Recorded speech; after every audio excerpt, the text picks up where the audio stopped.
ഇന്ന് ഇത്തരത്തിലുള്ള കാർഡുകൾ വിശ്വസിച്ചുകൊണ്ടാണ് നമ്മൾ എല്ലാ യാത്രയ്ക്കും പുറപ്പെടുന്നത്. കൂടാതെ ഇന്ന് പണം എന്ന് പറയുന്നത് പല കാർഡുകളിലായി മാറിയിരിക്കുകയാണ്. ഓൺലൈൻ സോഫ്റ്റ്വെയർ വഴി ഇപ്പോൾ പേടിഎം അതുപോലെയുള്ള ഒരുപാട് ഗൂഗിൾ പേ പോലെയുള്ള ഒരുപാട് വിഷയങ്ങളിലൂടെയാണ് ഇന്ന് പണം നമുക്ക് ട്രാൻസ്ഫർ ചെയ്യാൻ സാധിക്കുന്നത്.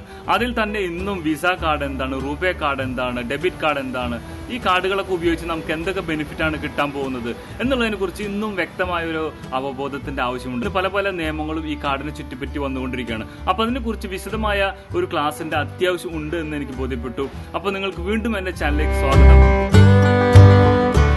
റൂപേ കാർഡ് എന്താണ്, മാസ്റ്റർ കാർഡ് എന്താണ്, വിസ കാർഡ്, ഇതിനെക്കുറിച്ച് വിശദമായി അതുപോലെ തന്നെ നമ്മൾ എല്ലാവരും അറിഞ്ഞിരിക്കേണ്ട അതിന്റെ അഡ്വാൻറ്റേജും ഡിസ്അഡ്വാൻറ്റേജും എല്ലാം ഞാൻ ഇതിലൂടെ വിശദമായി പറയാൻ ശ്രമിക്കുകയാണ്. എന്തായാലും വിശദമായി ഇതിനെ കാണുക. അതുപോലെ തന്നെ ഇതിന്റെ എല്ലാ ഫീച്ചേഴ്സും ഞാൻ ഇതിൽ വിശദീകരിക്കാൻ ശ്രമിക്കുന്നുണ്ട്. എല്ലാവരും ഇതിനെ മനസ്സിലാക്കാൻ ശ്രമിക്കുക. വിസ കാർഡ്, മാസ്റ്റർ കാർഡ്, ഇത് രണ്ടും തമ്മിലുള്ള വ്യത്യാസം എന്താണ്, അത് നമ്മൾ ആദ്യം ഒന്ന് മനസ്സിലാക്കി വെച്ച് കഴിഞ്ഞാൽ നമുക്ക് കുറെ കാര്യങ്ങളൊക്കെ ഫ്രീ ആയി എങ്ങനെയാണ് ഇത് പോകുന്നതെന്ന് മനസ്സിലാക്കാൻ സാധിക്കും. ഇപ്പോൾ ഒരു ഉദാഹരണത്തിന് ഞാൻ ഇന്ത്യക്കാരനാണ്, ഞാൻ ഇന്ത്യൻ ഓവർസീസ് ബാങ്കാണ് ഉപയോഗിക്കുന്നത്. എനിക്ക് വേറൊരു ബാങ്കിൽ അല്ലെങ്കിൽ ഞാനിപ്പോൾ ഈ കാർഡായിട്ട് മുമ്പൊക്കെ എനിക്ക് വേണ്ട ക്യാഷ് ഞാൻ നേരിട്ട് വന്ന് ATM നിന്ന് എടുക്കുകയാണ് ചെയ്യുന്നത്. ഇപ്പോൾ അത് മാറി. ഇപ്പോൾ ഞാൻ ഏതെങ്കിലും പർച്ചേസിങ്ങിനാണ് കൂടുതലായിട്ട് യൂസ് ചെയ്യുന്നത്. കാരണം നമുക്കിന്ന് ക്യാഷ് എല്ലാ സ്ഥലത്തും കെയർ ചെയ്യേണ്ട ആവശ്യമില്ല. ഏതൊക്കെ മാളിലോ അല്ലെങ്കിൽ മറ്റേതുള്ള ഒരു ചെറിയ ബിസിനസ് സെന്റർ ആണെങ്കിൽ പോലും ഇന്ന് ഈ കാർഡുകളെല്ലാം മെയിൻറ്റെയിൻ ചെയ്യാനുള്ള സ്വൈപ്പിംഗ് മെഷീൻ അവർ കെയർ ചെയ്യുന്നുണ്ട്. അപ്പോൾ ഇന്ന് എല്ലാവരും ഈ കാർഡാണ് സ്വൈപ്പ് ചെയ്യുന്നത്. അപ്പോൾ ഈ സ്വൈപ്പ് ചെയ്യുമ്പോൾ എൻ്റെ ബാങ്ക് എന്ന് പറയുന്നത് ഇന്ത്യൻ ഓവർസീസ് ബാങ്ക് ആണെങ്കിൽ ചിലപ്പോൾ ആ ഓപ്പോസിറ്റുള്ള ബാങ്ക് അയാളുടെ ഈ ഷോപ്പിംഗ് മെഷീൻ ഈ ATM നമ്പറുമായി മീൻസ് അയാളുടെ അക്കൗണ്ടുമായി ബന്ധപ്പെടുത്തിയിരിക്കുന്നത് മീൻസ് അയാൾ ഒരു HDFC ബാങ്ക് ആണെങ്കിൽ അത് ആ ബാങ്കിന്റെ ഒരു ATM മെഷീൻ പോലെയുള്ള ചെറിയൊരു പ്രോസസ് മെഷീൻ തന്നെയാണ് അവരവിടെ കെയർ ചെയ്തിട്ടുള്ളത്. അപ്പൊ നമ്മൾ ഈ കാർഡ് ഇവിടെ വലിക്കുമ്പോൾ ഓട്ടോമാറ്റിക്കലി ഇത് രണ്ടും കൺവേർട്ട് ആവണം. കാരണം എന്റെ ബാങ്ക് വേറെയാണ്, അവരുടെ ബാങ്ക് വേറെയാണ്. ഈ ക്യാഷ് എത്രയും പെട്ടെന്ന് അവരുടെ ബാങ്കിലേക്ക് വലിയൊരു താമസം എടുക്കാതെ തന്നെ ട്രാൻസ്ഫർ ആവുന്ന ഒരു സിസ്റ്റം. അപ്പൊ ആ സിസ്റ്റത്തിന് ഇത് മുമ്പ് ഉണ്ടായിരുന്നില്ല. എന്റെ കാർഡ് ഞാൻ മറ്റൊരു കടയുടെ അല്ലെങ്കിൽ അവരുടെ അക്കൗണ്ട് നമ്പറുമായി ബന്ധപ്പെടുത്തിയിട്ടുള്ള ആ ഷോപ്പിംഗ് മെഷീൻ അഥവാ ATM മെഷീൻ പോലുള്ള ചെറിയൊരു പ്രോസസ്സിംഗ് മെഷീനിൽ ഞാനിത് സ്വൈപ്പ് ചെയ്യുമ്പോൾ ഓട്ടോമാറ്റിക്കലി എനിക്ക് ക്യാഷ് ട്രാൻസ്ഫർ ആയി കിട്ടണം. അപ്പൊ ഇതിന്റെ ഒരു മീഡിയേറ്റർ ആവശ്യമാണ്. അവിടെ സിസ്റ്റമാണ് ഈ വിസ കാർഡ്, മാസ്റ്റർ കാർഡ് എന്ന് പറയുന്നത്. ഇതേപോലെ തന്നെ ഞാൻ ഇവിടെ നിന്ന് വിദേശത്ത് പോവുകയാണ്.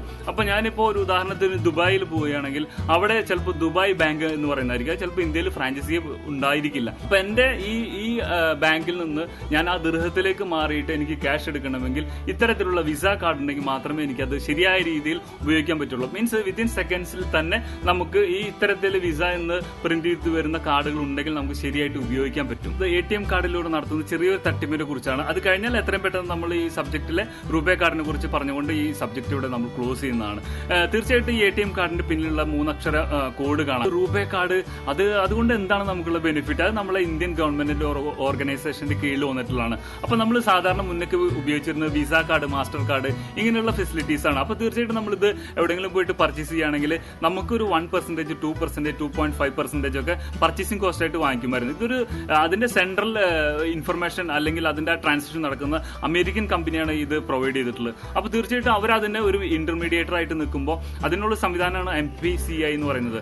ആ ഒരു മീഡിയേഷൻ വഴിയാണ് നമുക്ക് ഇതൊക്കെ ട്രാൻസ്ഫർ ചെയ്ത് വന്നിരുന്നത്. അപ്പൊ അതിനൊരു സർവീസ് ചാർജ് എന്ന് പറഞ്ഞാൽ നമ്മളെ എമൗണ്ട് എത്രയാണോ അതിൽ നിന്ന് കട്ടായിരുന്നു. അപ്പൊ അതിനൊരു ബദലായിട്ട് ആ പൈസ നമുക്ക് സേവിംഗ് ആക്കിക്കൊണ്ട് നമുക്ക് എന്തെങ്കിലും മറ്റൊരു ബെനിഫിറ്റ് ബാങ്ക് അല്ലെങ്കിൽ നമ്മുടെ ഗവൺമെന്റ് തരാൻ വേണ്ടിയിട്ടാണ് റൂപേ എന്ന് പറയുന്ന ഒരു സിസ്റ്റത്തിന്റെ നമ്മൾ മീൻസ് നമ്മളെ ഈ ബാങ്കുകളൊക്കെ ഇപ്പൊ കൊണ്ടുവന്നിട്ടുള്ളത്. അപ്പൊ നമുക്ക് ഇപ്പൊ തരുന്ന കാർഡുകളിലൊക്കെ ഒരുപാട് കാർഡുകൾ രൂപ എന്ന് കാണാൻ പറ്റും. പിന്നെ അതുപോലെ തന്നെ ആ കാർഡുകൾ ഉപയോഗിച്ച് കഴിഞ്ഞാൽ നമുക്കിപ്പോ കൊച്ചിൻ അതുപോലെ പല സ്ഥലങ്ങളിലും മെട്രോ ഒക്കെ ഇന്ന് വിപുലമായിട്ടുണ്ട്.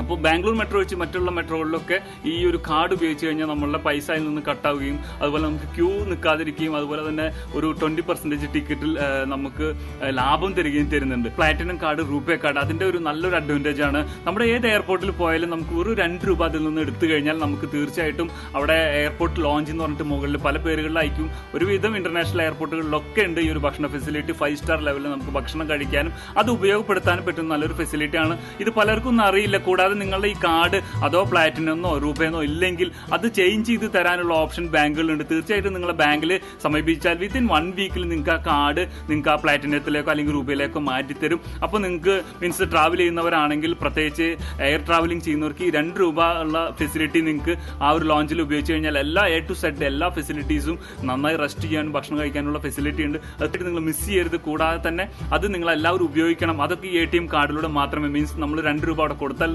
അവരൊരു കാരണവശാലും അത് അക്സെപ്റ്റ് ചെയ്യുന്നില്ല. അത് നമുക്ക് ബാങ്ക് തരുന്ന ഒരു പ്രത്യേകം ഫെസിലിറ്റിയാണ്. അതൊക്കെ ഈ കാർഡുകളിലാണ് ഉൾക്കൊണ്ടിട്ടുള്ളത്. അപ്പോൾ നിങ്ങളുടെ കയ്യിൽ മീൻസ് ചിലവർ പറയും കാർഡ് എനിക്ക് ഉപയോഗിക്കാൻ അറിഞ്ഞുകൂടാ. തീർച്ചയായിട്ടും ഇന്ന് എല്ലാവരും ഹൈടെക് മൊബൈൽ ഉപയോഗിക്കുന്നതാണ്.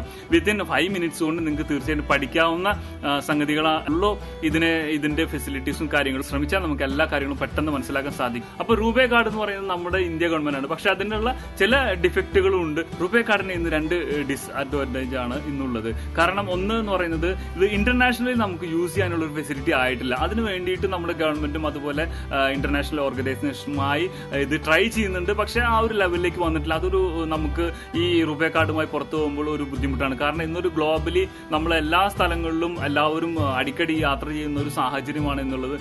മീൻസ് എല്ലാവരും ആ ഒരു രീതിയിലാണ്, ഇന്റർനാഷണൽ ലെവലിലാണ് എല്ലാ മീൻസ് പ്രത്യേകിച്ച് ബാങ്കിങ്ങുമായിട്ട് ബന്ധപ്പെട്ടിട്ടുള്ള ആളുകൾക്കൊക്കെ ഇന്റർനാഷണലി ഈ കാർഡുകൾ ഉപയോഗിക്കേണ്ടി വരുന്നുണ്ട്. അപ്പൊ ആ ഒരു ഡിസ്അഡ്വാൻറ്റേജ് എത്രയും പെട്ടെന്ന് ഗവൺമെന്റ് ശരിയാക്കാനുള്ള പല വർക്കുകൾ നടക്കുന്നുണ്ട്. കൂടാതെ നമുക്ക് credit card facility RuPay provide ചെയ്യുന്നില്ല.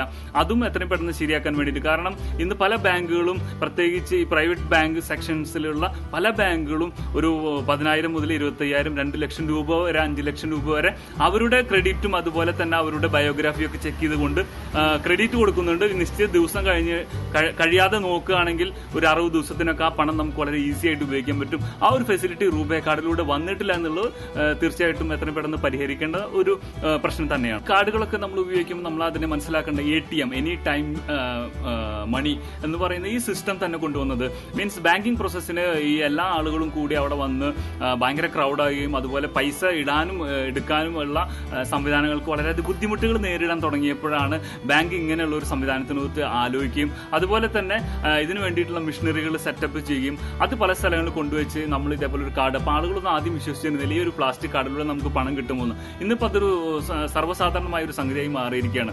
ഇങ്ങനെ ഈ മെഷീനുകളെല്ലാം കൊണ്ടുവച്ചു, അതിനുള്ളൊരു പാസ്കോഡും കൊടുത്തു. ഇത് ഉപയോഗിച്ച് കഴിഞ്ഞാൽ എത്രയും പെട്ടെന്ന് ക്യാഷുകളൊക്കെ എടുക്കാൻ പറ്റുന്നു. ഇപ്പോൾ സർവ്വസാധാരണമായിട്ട് ഏത് കുട്ടിക്കും അറിയാം. എന്റെയൊക്കെ ചെറുപ്പകാലത്തിൽ ഈ ഒരു മെഷീനൊക്കെ വന്നപ്പോൾ അത് ഭയങ്കര ഒരു അത്ഭുതമായിട്ടാണ് കണ്ടിരുന്നത്.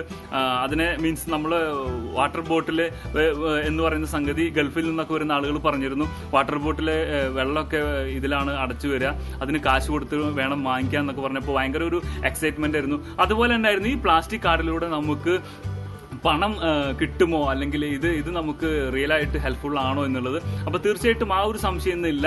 പിന്നെ കൂടാതെ നമുക്ക് ഇപ്പോൾ ഒരു സ്ഥലത്തേക്ക് പോകാൻ 1-2 ലക്ഷം രൂപ കൊണ്ടുപോകണമെങ്കിൽ നമുക്ക് ഈ പണം കൊണ്ടുപോകുന്നു കയറി ചെയ്യുന്നൊക്കെ വളരെ ബുദ്ധിമുട്ടായിട്ടുള്ള ഒരു സംഗതിയാണ്. അപ്പോൾ അതിന് എന്താ ഒരു റെമഡി എന്നുള്ളതെന്ന് വെച്ച് കഴിഞ്ഞാൽ ഇങ്ങനെയുള്ള കാർഡോ അല്ലെങ്കിൽ 1, 2, 3 ബാങ്ക് അക്കൗണ്ട് ഒക്കെ ഉണ്ടെങ്കിൽ ഇപ്പോൾ ബാങ്കുകളൊക്കെ ഒരു 30,000 മുതൽ 50,000, 1 ലക്ഷം രൂപ വരെ നമുക്ക് ഒരേ വൺ ടൈം തന്നെ നമുക്ക് പിൻവലിക്കാനുള്ള ഫെസിലിറ്റീസ് ഒക്കെ തരുന്നുണ്ട്. അതുകൊണ്ട് തന്നെ നമുക്ക് അങ്ങനെ ഒരു ക്യാഷ് കെയർ ചെയ്യേണ്ട ഒരു കാര്യവുമില്ല. അതുപോലെ തന്നെ കള്ളന്മാരിൽ നിന്നൊക്കെ നമുക്ക് വളരെ സേഫ് ആയിട്ട് കൊണ്ടുപോകാൻ നമ്മൾ ഈ ഒരു ATM കാർഡ് ഉണ്ടായാൽ അവർക്ക് നമ്മൾ പ്രത്യേകിച്ച് അപകടപ്പെടുത്താൻ സാധിക്കില്ല. പിന്നെ മറ്റൊരു അഡ്വാൻറ്റേജ് എന്ന് പറഞ്ഞു കഴിഞ്ഞാൽ ഇനി ആരെങ്കിലും നമ്മളെ ATM കാർഡ് അടിച്ചു മാറ്റി നമ്മളെ ബലമായിട്ട് അത് എടുക്കാൻ മീൻസ് ക്യാഷ് എടുക്കാൻ പറയുകയാണെങ്കിൽ നമ്മളെ എന്താണ് മീൻസ് നമ്മൾ ആ കാർഡിന് കൊടുത്തിട്ടുള്ള ATM കോഡ് ഉദാഹരണത്തിന് 1 2 3 4 എന്നാണെങ്കിൽ ആ 4 3 2 1 എന്ന് നമ്മളെ നമ്പർ തിരിച്ചടിച്ചു കഴിഞ്ഞാൽ ഒരു മെസ്സേജ് എത്രയും പെട്ടെന്ന് നമ്മുടെ അടുത്തുള്ള പോലീസ് സ്റ്റേഷനിൽ അതുപോലെ ബാങ്കിന്റെ സെൻട്രൽ ഓഫീസിലേക്കൊക്കെ ഒരു അലർട്ട് മെസ്സേജ് പോവും. വിത്തിൻ 10 to 15 മിനിറ്റ്സ് വിദേശ രാജ്യങ്ങളിലൊക്കെ അവിടെ പോലീസ് വന്ന് അല്ലെങ്കിൽ ആ ഭാഗം കവർ ചെയ്ത് പിടിക്കും. നമ്മുടെ ഇന്ത്യയുടെ സ്ഥിതി നമുക്ക് ഇപ്പോഴും പറയാൻ വയ്യ. എങ്കിലും ആ ഒരു ബെനിഫിറ്റ് മീൻസ് ആ ഒരു ഫെസിലിറ്റി ഈ കാർഡിന്റെ നമ്പർ തിരിച്ചടിച്ചാൽ മീൻസ് ആരെങ്കിലും നമ്മളെ ഭീഷണിപ്പെടുത്തിയിട്ടൊക്കെ പണം അടിച്ചു മാറ്റാൻ ശ്രമിച്ചു കഴിഞ്ഞാൽ ATM കൗണ്ടറിൽ ഇങ്ങനെ ഒരു സെക്യൂരിറ്റി കോഡും അതുപോലെ നമ്മളെ ഫ്രണ്ടിൽ അടിച്ചിട്ടുള്ള കാർഡിന്റെ കോഡും കൊടുക്കാതെ അത് വർക്കാവില്ല. മുന്നേക്കെ നമുക്ക് ആ പിന്നിലെ കാർഡിൽ വരുന്ന ആ 3 അക്ക നമ്പറോ അല്ലെങ്കിൽ 4 അക്ക നമ്പറോ അടിച്ചാൽ തന്നെ നമ്മൾ പണം ട്രാൻസ്ഫർ ആയിരുന്നു. ഇപ്പോൾ ആ ഒരു ഫെസിലിറ്റീനെ മൊബൈൽ നമ്പറുമായിട്ട് ബന്ധിപ്പിച്ചിരിക്കുകയാണ്. അപ്പോൾ തീർച്ചയായിട്ടും മൊബൈൽ നമ്പറിലേക്ക് ഒരു മെസ്സേജ് വന്ന് ആ നമ്പറിൽ നിന്ന് മാത്രമേ ഇത് വരുന്നുള്ളൂ. അപ്പോൾ പല കമ്പനികളും അല്ലെങ്കിൽ പല നമ്മൾ ചില പർച്ചേസ് ചെയ്യുമ്പോൾ ആ നമ്മുടെ ആ ഫോൺ നമ്പർ പർട്ടിക്കുലർ നമ്പർ അവരടിച്ചു മാറ്റിക്കൊണ്ടൊക്കെ ചില തട്ടിപ്പുകൾ നടത്തുന്നുണ്ട്. അതിന്റെ ചെറിയൊരു വിശദമായ കാര്യമാണ് ഞാൻ പറയുന്നത്. അവർ ചെയ്യുന്നത് എന്ന് വെച്ച് കഴിഞ്ഞാൽ ഈ നമ്പറിലേക്ക് നമ്മളോട് വിളിച്ചിട്ട് പറയും ഇങ്ങനെ നിങ്ങളെ ഈ കോഡൊന്നും വേണം, നിങ്ങൾ ഇങ്ങനെ ഒരു ഇപ്പോൾ ഫ്ലിപ്കാർട്ട് ആണെങ്കിൽ ഇവിടെ ഒരു ഓർഡർ തന്നിരുന്നല്ലോ, ആ ഒരു ഓർഡറിന്റെ ഭാഗമായിട്ടുള്ളതാണ് എന്നൊക്കെ പറഞ്ഞ് എന്തെങ്കിലും ഒരു ഗിഫ്റ്റോ അങ്ങനെ എന്തെങ്കിലും ഒരു ഓഫറുകളോ എന്തെങ്കിലുമൊക്കെ പറഞ്ഞ് നിങ്ങൾ വിളിച്ചിട്ട് ഇത് ചോദിക്കും. കൂടാതെ നിങ്ങൾ ഇതിലേക്ക് വന്നിട്ടുള്ള OTP നമ്പർ വേണമെന്ന് പറയാം. അപ്പോൾ ഈ OTP നമ്മൾ ആർക്കും കൊടുക്കാതിരിക്കുക. അങ്ങനെ ഒരു ബാങ്കും നിങ്ങളുമായിട്ടോ അല്ലെങ്കിൽ ഏതെങ്കിലും ഒരു കമ്പനിയും ഈ OTP ചോദിച്ചുകൊണ്ട് വിളിക്കില്ല എന്നുള്ളത് നമ്മൾ ഈ ATM കാർഡ് ഉപയോഗിക്കുന്നത് പ്രത്യേകം ശ്രദ്ധിക്കേണ്ട ഒരു പോയിന്റ് ആണ്. RuPay കാർഡിന്റെ മറ്റൊരു അഡ്വാൻറ്റേജ് എന്ന് പറയുന്നത് നമ്മുടെ ഇന്ത്യൻ ഓർഗനൈസേഷനിൽ കീഴിൽ തന്നെയാണ് ഇത് വന്നിട്ടുള്ളത്. അപ്പോൾ അതിന് നമുക്ക് സാധാരണ നിലയ്ക്ക് നമ്മൾ എന്ത് ട്രാൻസാക്ഷൻ നമ്മൾ കടകളിൽ നിന്ന് പർച്ചേസ് ചെയ്യുമ്പോൾ നേരത്തെ പറഞ്ഞ പോലെ ഒരു 2%, 3% ഒക്കെ അവർ വാങ്ങിച്ചു തന്നു പല പല കാറ്റഗറി അനുസരിച്ചിട്ട്. ഇപ്പോൾ ഈ ഒരു രൂപ വന്നതോട് കൂടിയിട്ട് അതിനെ ഇല്ലാതാക്കിയിരിക്കുകയാണ്. അപ്പോൾ അതിലൂടെ വരുന്ന ഒരു ബെനിഫിറ്റ് എന്ന് പറയുന്നത് നമുക്ക് ക്യാഷ് ബാക്ക് ആയിട്ടും മറ്റുള്ള രീതിയിൽ ഓഫറൊക്കെ ആയിട്ട് നമുക്ക് തന്നെ ബാങ്ക് തിരിച്ചു തരുന്ന വലിയൊരു സംവിധാനമുണ്ട്. അത് മേക്കിംഗ് ഇന്ത്യ, ഡിജിറ്റൽ ഇന്ത്യ എന്നുള്ള പല പല പുതിയ സംഗതികൾ ഇപ്പം ഇന്ന് ഈ 2020 കൂടിയിട്ട് ഗവൺമെന്റ് പ്രഖ്യാപിച്ചിട്ടുണ്ട്. അതിന്റെ ഭാഗമായിട്ട് ആ ഒരു ബെനിഫിറ്റ് കൂടെ നമുക്ക് ഈ RuPay കാർഡിൽ നേടിയെടുക്കാൻ സാധിക്കുന്നുണ്ട്. അതുപോലെ ടെക്നോളജിയുടെ ഒരു വളർച്ച എന്ന് പറയുന്നത് ഇന്നിപ്പോൾ ഏകദേശം ഈ ATM കാർഡൊക്കെ ഒരു 10-20 വർഷം 25 വർഷത്തോളമായിട്ട് ഫെസിലിറ്റീസ് ഒക്കെ കൊടുക്കുന്നുണ്ടെങ്കിലും അതും ഔട്ടാവുന്ന ഒരു സ്റ്റേജിലാണ്. അതുപോലെ തന്നെ UPI എന്ന് പറഞ്ഞിട്ടുള്ള പുതിയൊരു ആപ്ലിക്കേഷൻ വന്നിട്ടുണ്ട്. പോയി കഴിഞ്ഞാൽ ഒരു QR കോഡാണ് നമ്മൾ മൊബൈലിൽ സ്കാൻ ചെയ്യുന്നു, നേരെ അതിലേക്ക് പോകുന്നു. അപ്പോൾ മീൻസ് ATM കാർഡുകളും കാര്യങ്ങളൊക്കെ കാലഹരണപ്പെട്ടു തുടങ്ങിയെങ്കിലും മീൻസ് ഈ ഒരു ഫെസിലിറ്റിയിലേക്കാണ് ഇന്നൊക്കെ പോയിക്കൊണ്ടിരിക്കുന്നത്. കൂടാതെ തന്നെ നമ്മൾ ഇതൊക്കെ പ്രോസസ്സ് ചെയ്യുമ്പോൾ വിസ കാർഡ്, മാസ്റ്റർ കാർഡ് ഒക്കെ ഉപയോഗിക്കുമ്പോൾ അതിന്റെ കമ്പനികൾക്ക് ചില പേയ്മെന്റ് ഒക്കെ കൊടുക്കേണ്ടി വന്നിരുന്നു. അതുകൂടെ ഇപ്പോൾ എടുത്തു കളഞ്ഞുകൊണ്ട് നമ്മളെ അക്കൗണ്ടിൽ നിന്ന് നേരിട്ട് അതിലേക്ക് യാതൊരു പ്രോസസ്സിംഗ് ഫീസ് ഇല്ലാതെ തന്നെ നമ്മുടെ പണമെല്ലാം പോകുന്നൊരു സിസ്റ്റം ആയിട്ടുണ്ട് ഇപ്പോൾ ഓൾറെഡി. അപ്പം അത് പല സ്ഥലങ്ങളിലും പ്രത്യേകിച്ച് കേരളത്തിൽ കുറച്ച് കുറവാണെങ്കിലും കുറച്ച് നല്ല രീതിയിലുള്ള സിറ്റികളിലെല്ലാം ഈ QR സിസ്റ്റത്തിലേക്ക് ചെറിയ ഒരു പാൻ കട പോലും, പാൻ മസാല കഴിക്കുന്ന കട ആണെങ്കിൽ പോലും, ടീ ഷോപ്പ് ആണെങ്കിൽ പോലും അതിലേക്ക് എത്തിക്കഴിഞ്ഞിട്ടുണ്ട് എന്നുള്ളത് ഒരു നഗ്ന സത്യമാണ്. അപ്പോൾ തീർച്ചയായിട്ടും എൻ്റെ ഈ വീഡിയോയിൽ ഞാൻ പരമാവധി എല്ലാ കാര്യങ്ങളും ഷോർട്ടായി പറയാൻ ശ്രമിച്ചിട്ടുണ്ട്. എന്തെങ്കിലും വിട്ടുപോയിട്ടുണ്ടെങ്കിൽ സോറി. കൂടാതെ നിങ്ങളുടെ അഭിപ്രായങ്ങളും കമന്റ്സും, അതാണ് എൻ്റെ ഒരു എനർജി. അത് നിങ്ങൾ താഴെ കൊടുക്കണം. എന്താണെങ്കിലും നിങ്ങളെ കമന്റ് കൊടുക്കണം. ഇഷ്ടപ്പെട്ടാൽ ലൈക്ക് അടിക്കണം, ഇല്ലെങ്കിൽ ഡിസ്ലൈക്ക് അടിക്കണം. കൂടാതെ ഇത് നല്ല ഇൻഫർമേഷൻ ഇതിലുണ്ട് എന്ന് നിങ്ങൾക്ക് തോന്നുകയാണെങ്കിൽ പരസ്പരം നിങ്ങളുടെ ഫ്രണ്ട്സുകൾക്ക് ഇത് ഷെയർ ചെയ്ത് കൊടുക്കുക. കൂടാതെ എൻ്റെ ചാനൽ ബുഹാരി റിയാലിറ്റി എന്ന് പറയുന്ന ചാനൽ സബ്സ്ക്രൈബ് ചെയ്യുക. കൂടുതലുള്ള ബെൽ ബട്ടൺ അടിച്ചു കഴിഞ്ഞാൽ നിങ്ങൾക്ക് നല്ലൊരു ബെനിഫിറ്റ് ഉണ്ടാവും തന്നെയാണ് ഞാൻ പ്രതീക്ഷിക്കുന്നത്. കൂടാതെ അതിൻ്റെ സൈഡിൽ ഉണ്ടായിരിക്കും ഒരു ബാനർ. ആ ബാനറിൽ ഞാൻ ഇന്ന് ചെയ്യുന്ന സബ്ജക്റ്റ് എന്താണെന്ന് പറഞ്ഞിട്ടാണ് നോട്ടിഫിക്കേഷൻ വരിക. ആവശ്യമുണ്ടെങ്കിൽ കാണാം, അല്ലെങ്കിൽ നിങ്ങളുടെ മൈൻഡിൽ എടുത്തു വെച്ചുകൊണ്ട് നിങ്ങൾക്ക് പിന്നീട് കാണാം, സ്കിപ്പ് ചെയ്യാം. അപ്പോൾ തീർച്ചയായിട്ടും എൻ്റെ പ്രോഗ്രാം കണ്ടിരുന്നതിന് നന്ദി, എന്നെ പ്രോത്സാഹിപ്പിച്ചതിന് നന്ദി. Thank you for watching my video.